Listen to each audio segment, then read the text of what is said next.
Fall. At its best, the weather cools and the summer shorts and t-shirts transform into sweaters and scarves.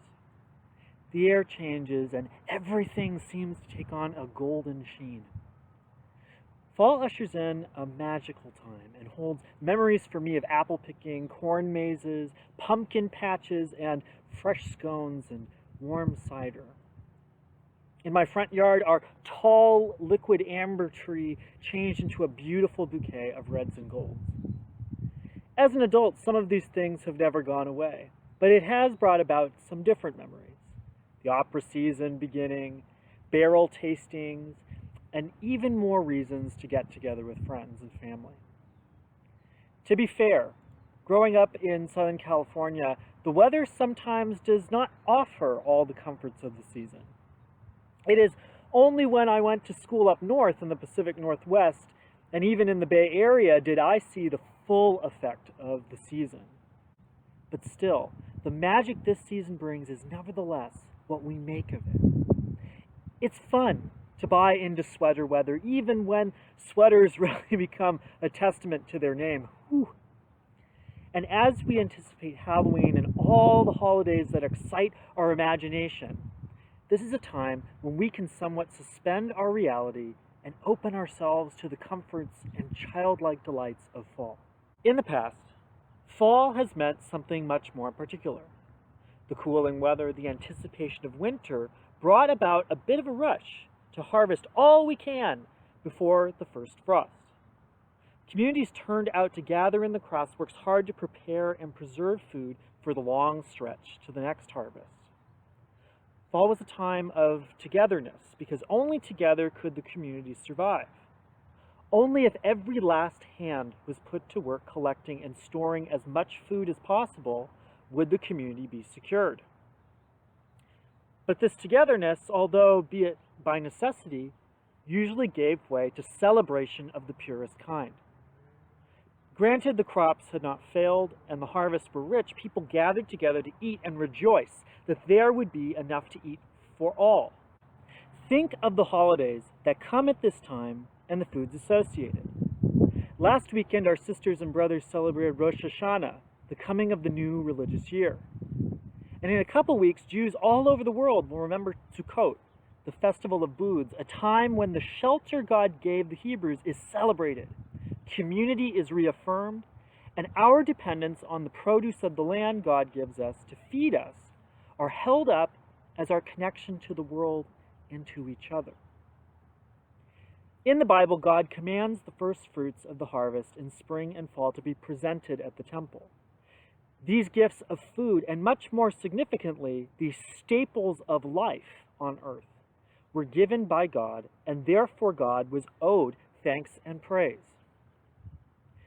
These are part of a new year or renewed time for the Jewish community to remember its connections to the earth, our God, and the people God gives us to help and share our lives with. And of course, the most important symbol and the most important crop that the community would harvest and bring together was wheat. Most of the religious festivals in the Bible are centered around wheat. The grain harvests meant that every table would have their daily bread. And in places where the water was not clean and readily available to drink, this.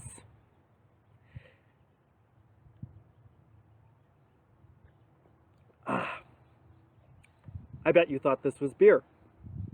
Rest assured, it's apple juice.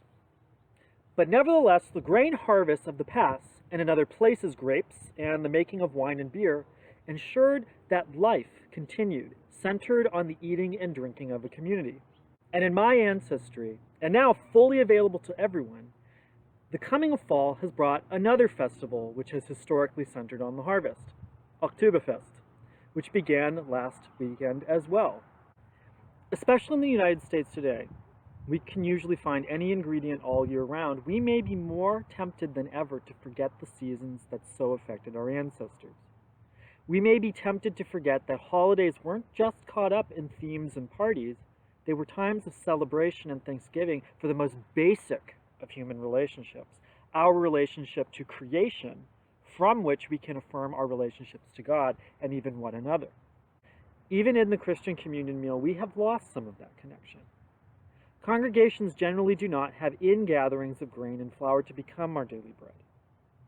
And although growing in popularity and availability, wine is less an everyday occurrence on our tables than it used to be, and less sacred. Although in times past, the ingathering of wine for communion was a common celebration. Just as there was thanksgiving for enough to eat, Christians celebrated, like our Jewish family, the gifts that God gives us for our life and health. We have great opportunities this fall to renew our commitments to stewardship of God's creation and concentrate on the things that bring us together. We can celebrate not only our diversity and the immense diversity of God's world, but also those many different gifts we bring together as one in body. This fall presents us with a time to offer what we can so all may have good food to eat, to affirm our oneness as a people, and a chance to remember that our relationship to God is one of grace and life. With the technical problems finally subdued, the final conclusion of Garden Song this summer comes to an end with the remaining 2 videos.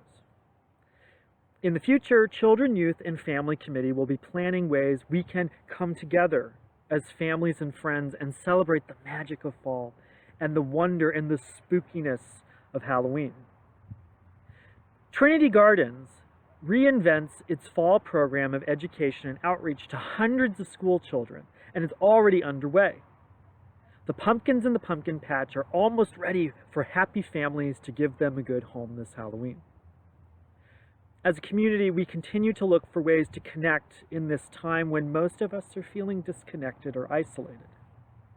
In worship, we will remember the roots of our tradition in the Reformation, and on All Saints' Day and Dia de Muertos, we will remember those who have died and draw close together as we hold them in our hearts.